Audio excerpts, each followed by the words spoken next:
I've just been sued for $71 million, and I'm not even old enough to legally drink a beer. My friends and family believed my lies. I'm a gamer. I got lucky with Bitcoin. I learned to play the stock market. But in reality, I stole nearly $100 million from a list of cryptocurrency heavy hitters and threw it all away.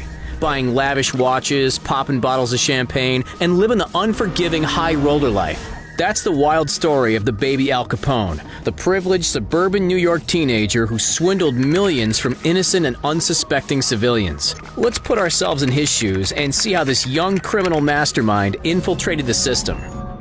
Ladies and gentlemen, allow me to introduce myself. My name is Ellis Pinsky, and I'm just your average Westchester kid. Or at least, that's what I made everyone around me think. Westchester's a pretty decent spot. I live out of my parents' pretty snazzy $1.3 million house. I go to Irvington High School. I get decent grades most of the time. I run track, play soccer, and spend endless hours gaming in my bedroom. If you had 3 high-def monitors, you would too. But I guess you could say that, on the surface, I live a pretty normal teenager life. But once I'm finished telling you this story, oh boy, you'll realize how wrong that statement really is. While I wasn't the quickest on the track or the best on the soccer field, back when I was 15, I was, and let's be honest, still am, a pretty darn effective computer hacker. Sure, I was just in the 10th grade, but who says you need a fancy diploma to steal hundreds of millions of dollars? If you're smart enough, like I was, then you're smart enough, and that money will be yours whether you've passed the GED or not. If anything, the punishment is far less severe for minors.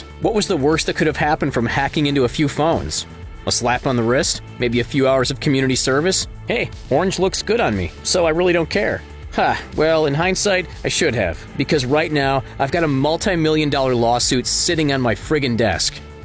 Mondays, right? Alright, let's wind the clock back a little. You're probably thinking, how did this kid end up screwing over some of the biggest names in the cryptocurrency world? Honestly, it was pretty darn easy. It all started with the video games. That's where my attention was most of the time. I find myself involved in private video game chat rooms from time to time, usually on Discord or Skype, and in those rooms I'd see bragging gamer after gamer talk about their hacking exploits. So I thought to myself, if these dudes can do it, then I can too. In fact, I can probably do it better. It all started with the usernames. If I saw that some other gamer has a cool username, then I'd just casually hack into their accounts and make it my own. Thank you, I'll take that. As I became more of an experienced and knowledgeable hacker, I set my sights a little higher. Why take usernames, which have no value other than perhaps some brownie points, when I could get filthy rich by taking my exploits to the next level? So that's what I did. My mission changed. Now it was all about accessing the back end of these people's private accounts. That's where they stored their personal information, and most importantly, that's where they stored their cash. Well, not cash, cryptocurrency. Bitcoin, usually, to be honest. Bitcoin was far easier to steal than cash anyway, but just remind me to circle back to that point in a minute. Going from stealing usernames to pulling off multi-million-dollar heists actually isn't that much of a leap, because once you're in the account,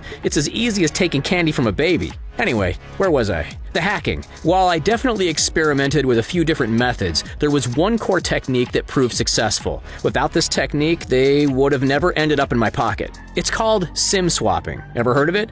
Probably not, because unless it's happened to you, or unless you're a highly skilled hacker like yours truly, it's not exactly common knowledge. That said, it's a pretty popular trick in the cybercrime world. So once I mastered it, oh boy, I was off to the races and that money was coming in droves. I'll give you the lowdown. Here's how SIM swapping works. Whether you call it SIM swapping, SIM jacking, SIM hijacking, or port out scamming, the premise is all the same. Taking your phone number and putting it in my phone. Let's say that you are my SIM swapping target. Step 1 is to gather as much personal information about you as possible. All the classics: your mother's maiden name, date of birth, physical address, email, the name of your first pet, your high school. Honestly, you probably wouldn't make this too difficult for me. I'm assuming you've got photos of your dog on Instagram, and it wouldn't take too long to search your Facebook friends list to find your mom. If a little more digging is needed, no problem. That's where phishing emails and malware come in handy. Once I got all your basic information and the answers to any potential security security questions, the next step is to fool the phone companies. For argument's sake, let's say Verizon is your provider. So from the comfort of my own couch, I'll call up Verizon, pretend to be you, and say that, "Oh no, I've lost my phone and my SIM card. Help me, Mr. Verizon customer service man." They'll ask the typical identity verification questions, which of course I have all the answers to, and then they'll send me a new SIM card in the mail. Voila, now your text messages and calls come to me.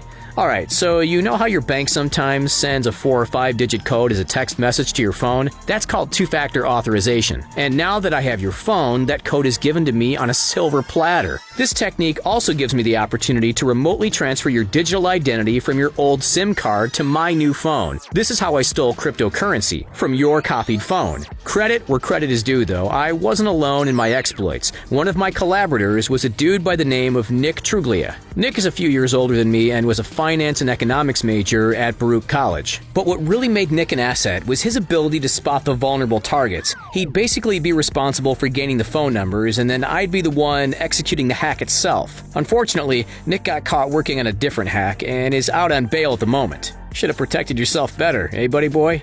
See, I'm being sued, but I haven't technically been arrested. That's a win in my books, though I might just be lying to myself because I can't take it that I actually got caught. People always ask me, "Ellis, why Bitcoin? If you can just take these people's money by accessing their everyday bank accounts, why not do that?" Well, here's the thing, guys. I could go ahead and do that, but to be honest, it feels a little more evil. If you ask me, stealing crypto is the way to go. It's impersonal. I don't see the face of the person I'm stealing from, just the username and the number. For kids like me who've spent their whole lives staring at screens and playing games, dealing with people who hide behind code names and numbers, it feels natural, though it's not. It's also harder to trace. Lost and stolen Bitcoin happens all the time, like more than you think. One dude named James Howells actually lost $127 million worth of Bitcoin a few years back, and hackers stole over $4 billion from crypto crimes in 2019 alone. So I was just another fish in a big pond. What's the big deal? While I was creating digital chaos and not afraid to spend my winnings, my friends and family had no idea. Were they clueless, ignorant, dumb? Maybe. Or maybe they knew and just didn't want to implicate themselves. Either way, if you ask my parents, they'll say I was making Bitcoin online through video games and simply got lucky. If you ask my best friend, he'll tell you that I was making my money through trading Bitcoin in stocks. Clearly, they didn't have a clue. And you could bet your bottom dollar I put that money to work. Have you ever wanted to fly in a private jet? Or party it up at the country's most prestigious clubs? Buy yourself a fancy car by converting the cryptocurrency to cash? I was doing all that, and oh, so much more. I held the keys to an Audi R8, which sure enough impressed the rest of the school, and I didn't mind splashing some cash on Louis Vuitton clothes or the latest sneakers. I'm a bit of a shoe nerd. What can I say? Even though I was happy to fill my designer wallet with $100 bills, I still really didn't like to pay for things. Alright, remember that thing I said about being just another fish in a big pond? Truth is, I wasn't an ordinary fish. I was a great white friggin' shark. In January 2018, when I heard about the size of Michael Turpin's cryptocurrency account, I smelled blood. With my gang of American and European digital bandits under my wing, we gained access to Turpin's BlackBerry. Once we were in, we had access to his digital vault, otherwise known as a native wallet. That's where we hit the jackpot. $23.8 million was stashed there. Within 48 hours, we had stolen his virtual cash and laundered it. His phone went dead. Our replica phone was alive, and just like that, I was filthy rich. Well, more filthy rich. Just another day at the office, right? Look, I'll be frank with you. This was supposed to be my last cyber heist. I was planning to live off this cash until the cows came home. But as it turns out, it was just too good to be true, because Michael, one of the founding minds behind blockchain technology and cryptocurrency, wasn't planning on going down without a fight. Once Michael launched an investigation into his stolen crypto, that's when things turned south. His lawyer managed to gain access to audio recordings between a few of the digital bandits. Apparently, my name came up in a few of those conversations. Stupid newbies couldn't keep their mouth shut.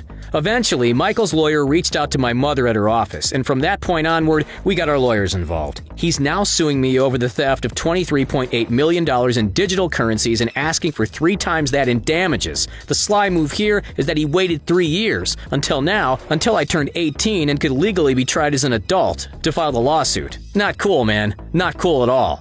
You know what, though? Compared to some of the biggest crypto heists of all time, I barely even stole a penny. Russian hackers stole the equivalent of around 530 million American dollars from Coincheck in Japan. Less than a month later, a little-known Italian exchange called BitGrail was infiltrated to the tune of about 170 million US dollars. I could go on, but here's my point. Is what I did really that bad? I haven't even been arrested yet. After all this, people have been calling me Baby Al Capone and a standout kid with a dark side. And you know what? I think they're pretty much right. And there you have it. That's the story of how one kid stole tens of millions of dollars worth of Bitcoin at the age of 15. Do you think he deserves to be punished? Would you have him arrested?